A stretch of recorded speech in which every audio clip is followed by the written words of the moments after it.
আজকে আপনাদেরকে একটা ম্যাজিক দেখাবো। এই যে আয়নাটা দেখতেছেন, এই আয়না দিয়ে আপনাদের ম্যাজিক দেখাবো। আসেন আসেন, এইদিকে আসেন। আসসালামু আলাইকুম।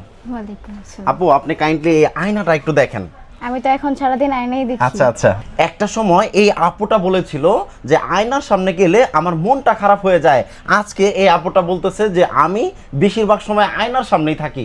চলুন এই এত সুন্দর চেহারার পেছনে তার জার্নিটা কি ছিল এই আপুর মুখ থেকেই শুনি। ভাইয়া একটা সময় এমন একটা অবস্থা ছিল যে আমার ড্রেসিং টেবিল খালি ছিল না, এমন আচ্ছা। কোনো প্রোডাক্ট নাই যে আমি হচ্ছে ইউজ করিনি, জি, যেহেতু জি। আমি একজন দোকানদার। হ্যাঁ হ্যাঁ। সো তারপরে হচ্ছে আমার একটা ফ্রেন্ড, মানে আমার একটা কাজিন আমাকে হচ্ছে এই কম্বোটা সাজেস্ট করে যে তুমি শেষবারের মতো এটা ইউজ করে আচ্ছা দেখো। আচ্ছা, হ্যাঁ হ্যাঁ। তারপর হচ্ছে আমি এটা ইউজ করি, আমার মুখে যে ছোপ ছোপ দাগগুলো ছিল প্লাস হচ্ছে মেস্তা ছিল, মেস্তা এগুলো ছিল, হ্যাঁ, হ্যাঁ। ক্লিয়ারলি চলে গেছে। মাশাআল্লাহ। এখন এই কম্বোটা ইউজ করার পরে আমার আচ্ছা। মুখে যে মেস্তা প্লাস হচ্ছে ছোপ ছোপ দাগ জি, ছিল, জি, জি। মনে হচ্ছে যেন ম্যাজিকের মতো উধাও হয়ে আচ্ছা যাচ্ছে। আচ্ছা আচ্ছা, আপু আপনি আমাদেরকে কিছুক্ষণ আগেই বলেছিলেন যে আয়নার সামনে দাঁড়ালে আপনার মন খারাপ হয়ে যেত।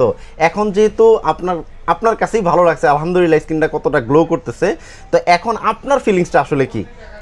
ভাইয়া আগে হচ্ছে বলছিলাম যে আমার মানে আয়নার সামনে গেলে মনটা খারাপ হয়ে যেত। তো আমি যেহেতু দোকানদার, আমার দোকানে অনেক প্রোডাক্টই আছে, জি, তো জি। আমার অনেক প্রোডাক্টই অনেকজনে সাজেস্ট করছে যে তুমি এটা ইউজ করে দেখো, এটা ইউজ করে দেখো। আমি হচ্ছে অনলাইন থেকে অনেক প্রোডাক্ট হচ্ছে অর্ডার করে আনছিলাম, জি, জি, ওগুলোতে জি। আমার কিছু হয়নি। আমি বলছি না যে বাংলাদেশের সব প্রোডাক্টই খারাপ, জি জি। কিন্তু আমি এটা হচ্ছে যখন থেকে ইউজ করতেছি আমার মনে হচ্ছে যেন এটা আমার ফেসে শুট করতেছে। আমি আচ্ছা আচ্ছা। মানে আমার যা ছিল মুখে ছোপ ছোপ দাগ ছিল, মেস্তা তারপর হচ্ছে ছিল, মেস্তা ছিল, এগুলো সব আস্তে আস্তে ক্লিন হয়ে গেছে একদম। যেহেতু আমি একজন দোকানদার, আমি জি, এটা জি। নিজে ইউজ করছি, সো এখন হচ্ছে আমি আমার কাস্টমারকেও হচ্ছে জি। এটা সাজেস্ট করতেছি, তারাও নিতেছে, জি, জি। তারাও আমাকে এসে রিভিউ দিয়ে যাচ্ছে যে আপু এটা খুব ভালো ছিল। মানে বারবার কি আপনাদের জি, কাছ থেকে বারবার নিচ্ছে? আমার কাছ থেকে ওনাদের থেকে আরো আরো কাস্টমাররা হচ্ছে এসে আমার থেকে এটা নিয়ে আচ্ছা যাচ্ছে। আচ্ছা, আলহামদুলিল্লাহ।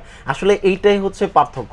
আমরা অনেক প্রোডাক্ট ইউজ করি, মানে বেশিরভাগ প্রোডাক্ট হয় কি একবার ইউজ করার পরে পরবর্তীতে আর ভালো লাগে না, জি। বাট আমাদেরটা তো এরকম হয় নাই, মানুষ বারবার তো নিচ্ছে নাকি? জি অবশ্যই। আমার কাছে মনে করেন একটা কাস্টমার নিয়ে গেছে, তার স্ক্রিনটা দেখে আরেকজন জিজ্ঞাসা করছে, সেও এসে আমার থেকে নিয়ে যাচ্ছে। মাশাআল্লাহ। আমাদের এই growth challenge combo order process খুবই সহজ। এইটা অর্ডার করার জন্য আপনাকে অগ্রিম 1 টাকাও দিতে হবে না। অর্ডার করতে নিচের দেওয়া বাটনে ক্লিক করেন অথবা কল করতে পারেন স্ক্রিনে দেওয়া এই নাম্বারে। সবাই ভালো থাকবেন, সুস্থ থাকবেন, সুন্দর থাকবেন। আসসালামু আলাইকুম ওয়া রাহমাতুল্লাহ।